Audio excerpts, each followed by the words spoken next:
跟住第五條呢都幾有趣，同埋呢都幾考好多唔同能力嘅一啲問題嚟嘅。嗱，佢就話一個舞會裏邊，大家呢都同各人咁握手啦。咁發覺呢，握晒所有人之後呢，總共握咗780次。咁究竟有幾人出現呢？好啦，如果咁樣問題嘅，你由最開始講寫先啦。嗱，如果有2個人嘅話呢，2個人，咁佢梗係握咗1次手啦。3個人呢，就有1次、2次、3次啦。好啦，4個人呢，就總共1次、2次、3次、4次，但係唔好記得交叉仲有嘅5次、6次。好啦，5個，咁你都可以估到啦。1、2、3、4、5、6、7、8、9、10，總共10次嘅。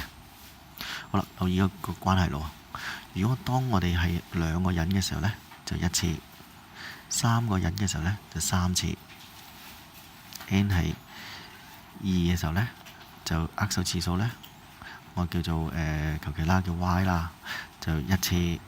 n 係3嘅時候呢，y 係3呢可以寫做1+2嘅喎。好啦，n 係4嘅時候呢，咁就變咗係6次。6次可以寫做1+2+3。5個人嘅時候呢，就係10次，可以寫做1+2+3+4。好啦，咁如果6次，咁你都估到啦，呢度肯定加多個5俾佢，咁就應該15次。咁你可以寫做1+2+3+4+5咁樣。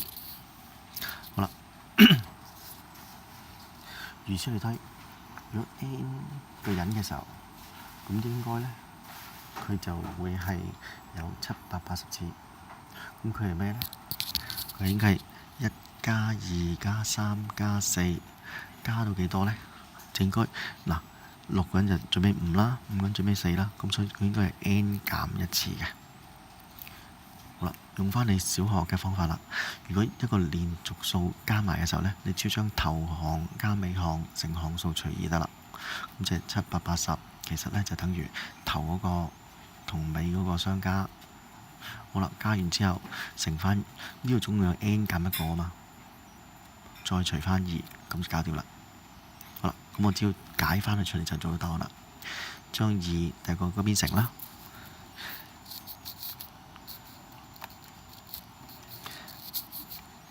，1560。好啦，跟住再將呢個 n 減1乘落去，咁變咗呢 n 2次減去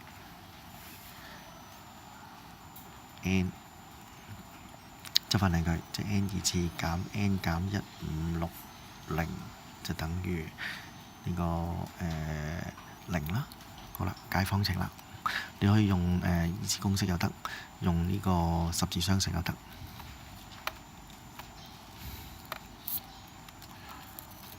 咁你記到呢 n 呢會係40同埋39嘅，負39嘅。